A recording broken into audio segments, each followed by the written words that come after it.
Hey, Nancy. Hi. It's June. It is June. It's the start of summer. That's exciting, right? Yeah. I think so. I mean, summer is like when all the change is happening and something's shifting around, so maybe that means something's shifting around for us. Yeah. Maybe. I mean, with the long days, full of sunlight, Yes. sense of discovery takes over. I always think about entering summer with openness. I kind of wanted to start off our conversation by asking you, how do you see yourself as you begin this next chapter of your life, going into summer, going to a different phase? Yeah, a lot has been on my mind, especially knowing that there's a lot of change on the horizon for me beyond summer. But I think I'm thinking about the season a lot as a time for me to be as open as possible to anything. What I've realized in the last year or two has been that I've closed myself off to a lot of things because I think it's just a lot of reactions to fear, whereas I don't know, lately I've been really trying to approach life and my day-to-day with a new sense of abundance and openness, and knowing that I have a lot to offer. I'm starting to look around and see where I can start to apply that and where it can all go. I think I'm really open to just letting things lead me and not being so protective of myself and of where I am in life. It's time to cut my hair again. At the start of like every day, I mean, we do have summer and there's just so much more sunlight. Early starts to all the new explorations and things you can do, but there is that still early morning sense of emptiness, right? Where you're still making your way to being alert and kind of trying to fill that. So how do you fill that emptiness, that empty space in the early mornings? Isn't that just kind of like the ultimate question of how we fill our times generally, especially when there's just so much out there? And I think that's like maybe what I'm running into with all of this. Like, I'm open to everything. I'm going to try everything. I'm going to meet everyone. I'm going to like see the potential in everything, right? It's where it almost gets to a point where it's like, is there anything? What are we even doing? What's rooting us? Are we just floating around? And I feel that especially in the morning, you know, that kind of state in between your dreams and being awake, where everything feels really, I don't know, amorphous. But I found that what helps a lot is just getting up, rolling out of bed immediately, and just going for a run, or leaving a message for someone I love, or trying to grasp onto something that's a little bit more certain that I can look forward to, even if it's just like, I really want to make oatmeal today, and I'm going to cook it with berries and have it with honey, you know? Especially in the mornings, it's always those simpler things that help kind of ground me in something, in anything. And it feels like that just is like the general theme of where I am at right now in my life, where I'm just looking to both expand and root down. Maybe root down and expand is probably the order of operations there. Root down in your mornings, expanding your days, and then trying to think about that more broadly in the rest of my life. I wanted to talk about something that you revisited recently. You had posted a series of photos from the time that you lived in San Francisco in 2019. One of them was a photo of the foggy beach in Pacifica. I thought it was just very, very poignant, where, you know, it's, you know, a foggy beach. We typically think of beaches in California as sunny, bright places, but there is that unknown and uncertainty kind of looking out into the coast. Yeah. I'm just imagining you taking steps toward that coastal fog into the unknown. So it's been about 2 years. How are you now approaching those feelings of uncertainty in your life? It's funny because that fog that occurs in the beach is very typical for Californian mornings, right, along the coast. And it's just, we don't think of that when we think of California beaches, we think of sunshine and crowds of people laying out in bikinis, suntanning, and like palm trees, and all that sparkly Pacific Ocean, deep blue water. But the reality is, like, every day starts with that fog that we have to like be able to navigate through in order to get to the sparklies that we know so well. I think I've done a lot of growing. What I was hoping to get from leaving San Francisco was, like, oh God, it's going to sound so repetitive, but a lot of these things feel thematic because, your life tends to circle around the things that you're deeply thinking about at any given time. And for me, this time frame has been thinking about, how do I root myself somewhere? How do I feel really tied to a place or a person? Before, I think I was trying to get a lot of different experiences because I was thinking that I was looking for something, or that I was seeking some kind of understanding outside of my world and outside of myself. But the reality is, I think it was necessary to be a lot more inward and introspective, and instead of thinking about all the opportunities and the expansiveness of the abstraction of like all that there ever is and everything all at once, right? It's more about, like, can I look at someone in the eyes, and instead of thinking about all the ways that I don't think I would ever want to be their friend or be with them romantically, can I look at someone in the eyes and instead think, what are the ways in which I can fall in love with you, right?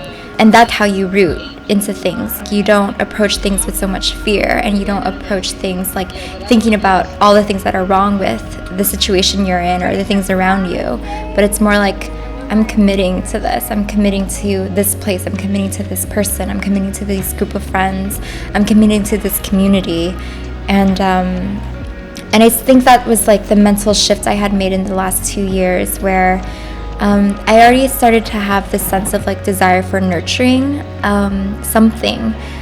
And I think it's actually not just nurturing, it's like building, growing, and then actually nurturing. Yeah, it really took leaving that place of like feeling consistently in the fog and allowing like the day to pass and like a lot more light to shine through all of that like morning haziness to really get to the place where I feel like I have a larger capacity to thrive. Summer's great, isn't it? But now, at least it's not raining. We can go outside. It's not my favorite season, but there are so many things about it that give you the sense of good change. Yeah. And I think it goes along with everything we've talked about so far about openness, creating spaces for yourself. This past year, the pandemic really, given us a very similar perspective in the things that we appreciate as far as when things are closed and you don't have access to them. As the world is opening up now, I've begun to rediscover some of my favorite places. Movie theaters, coffee shops, and the library, of course. What are your favorite places and familiar places that you've rediscovered recently? Wow. Hands down, my favorite places are libraries and parks. Someone that used to be in my life back in high school, I met up with him for coffee a couple weeks ago, and he reminded me that the place where he always knew to find me was in the library in high school. And I remember I used to, at the age of 16, sit in the school library writing love letters. I completely forgot about that. That's kind of where I want to go back to. There's something so magical and romantic about being surrounded by so much knowledge, but not just knowledge in the sense of historical facts and science, right? But more like all these life experiences, all of these shelves that hold tragedies and the most epic love stories and fantasies of a whole nother world, and all of that it's hard to replicate anywhere else but in a library. What comforts you about being surrounded by so many different stories? I used to use books as an escape a lot when I was a kid. I wasn't allowed out very much. I didn't have a lot of experiences at all, actually. All I knew was school and home and books. And so there's something so just like holding a physical book in my hands and getting lost in a completely different world. It really takes me out of the limitations of what I think my life is, right? We create more limitations in our minds than we think we do, and something about books really help break you out of that and think of a world that is possible. To close our conversation and this lovely chat that we're having, just kind of one last thing to pick your brain about. What message do you have for those who seek out wonder in unexpected places? It's exactly what I'm saying. It's just stay open.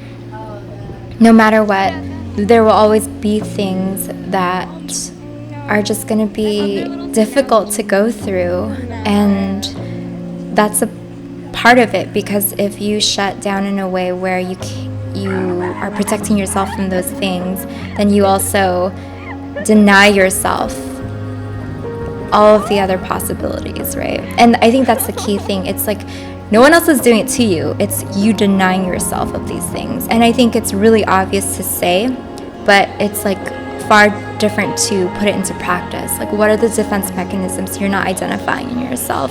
What are the things that you are allowing yourself to indulge in, as in like these negative emotions or these things that may be clouding your ability to see beyond like this fog, right? Because even if we put on like our rational brain, it's impossible for there not to be some kind of beauty, some kind of wonder to be found wherever you are. It's impossible. The world is so big, there's so many details with everything around you. And if you cannot find something, then I think it's time to do some soul searching and really look inside yourself and say, is there something that I'm doing to myself to deny myself the ability to see the wonder in the world? For so long I was there too, and I'm not saying it's like easy. I'm not saying like snap your fingers and like get with it, you know? And I think it takes a lot of time, a lot of inner work to really unravel the mysteries of our own brains and all the ways that different experiences have affected us, and to get to a point where you can wake up in the morning, walk outside, and admire 1,000 different things on a little short 5-minute walk. It's something that I am going to try really hard to keep in mind for myself, because it's not like I've solved it completely, and things will always come up, but it's a continual effort on all of our parts to be able to wake up in this mist, in this fog, in this uncertainty, and make sense of it all, right?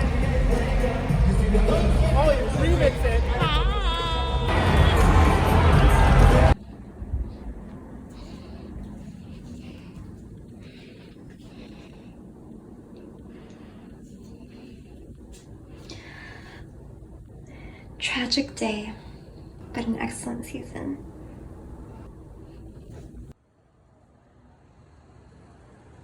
Hello, good morning. Two things. One, this mini zine will be a limited edition run instead of limited time like it typically is. So I only have about 40 copies, and hopefully you'll be able to snag one of them. Two, I found some extras of the second mini zine lying around, and I'm going to try to find them a new home. So I'll be sneaking some of these into various orders for this first batch that I'll be sending out next week. So I hope you like them. Thank you so much.